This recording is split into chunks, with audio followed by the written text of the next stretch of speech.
Hello, my name is Carter Thornton, and today I will be going through the outcomes of my research paper that I have conducted throughout the semester on the issue of violence and hazing in sports. I believe that this topic is very important, especially since I'm a former student athlete and a future physical therapist. I have seen firsthand some of the physical and mental challenges that come from playing collegiate sports and how toxic norms play a part in the well-being of the athlete. This paper reflects on why I think it's important to create an inclusive, research-driven, and community-focused programs to not only empower athletes in their athletic endeavors, but also their growth spiritually and mentally. We have often seen violence and hazing too normalized in today's world, and the aftermath of it is just devastating. When we talk about hazing and violence in sports, we're also talking about patterns and leadership failures that compromise the safety of athletes. Hazing and violence can lead to injuries, lowered performance in sports, and probably the most important one, long-lasting mental trauma. However, according to Allen and Madden, they can be prevented through ethical leadership, education, and particular strategies to improve team culture.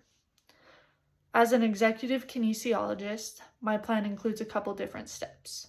First, I want to create a multi-rounded team that can be the athlete's corner, such as physical therapists, athletic trainers, mental health advisors, and legal advisors.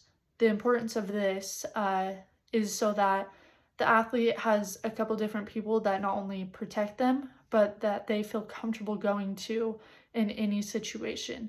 And then this team needs to be well trained, well educated, that if an athlete does go to them, they know how to report it properly. Secondly, I want to provide assessments to evaluate team dynamics and perceptions of hazings. This could include getting the athletes either alone or without their coaches at least, and give them an anonymous questionnaire to see what they know about hazing, if they've witnessed any hazing, a part of their team or in their school as a whole. Another thing I could do is go silently watch practice or a weightlifting session just to see how they interact with each other and how the coaches treat them during practices.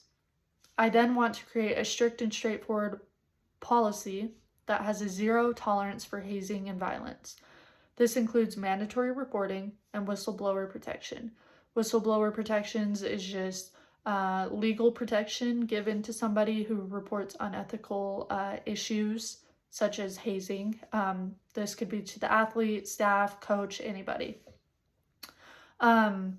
Hazing and violence goes unreported sometimes because it's normalized, and according to research, some athletes don't even realize that they have been involved or were hazed until much later after they've already endured the psychological trauma that comes from it.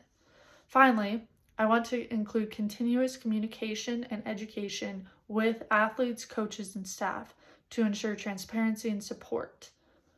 This includes continuous education so that even athletic directors, presidents of the university also get education.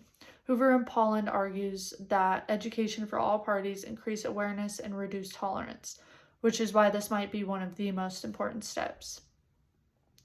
We can further create a culture through ethical and transformational leadership. Tom Dungy says that in order to have effective leadership, we must possess two non-negotiables. These are integrity and consistency. Integrity to me just means you're doing the right thing even when nobody's watching all the time.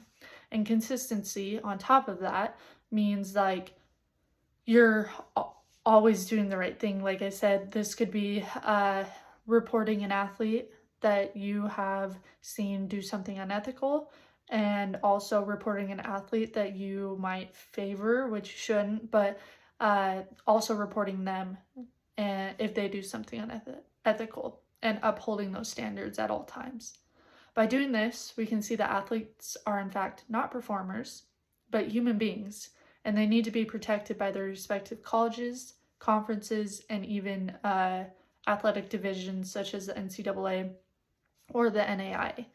When people make this mindset switch, we can knock down the toxic behaviors that have become too common in the athletic world, and build an inclusive, supportive environment. In conclusion, we have to see violence and hazing for what they truly are, which is moral issues, not just disciplinary issues. We can further change what it means to be a part of a team through compassion, accountability, and, like I said earlier, consistency in ethical actions. My goal in this paper, and as a physical therapist and kinesiologist as a whole, is not to just help the body recover. It is to improve the environment for athletes so they can feel safe, empowered, and respected. It's about education, servant leadership, and accountability. At the end of the day, nobody will remember how many points were scored or how many games you won. They will remember the impact that we made on others and our character, even through the toughest moral, ethical times. Thank you so much for listening.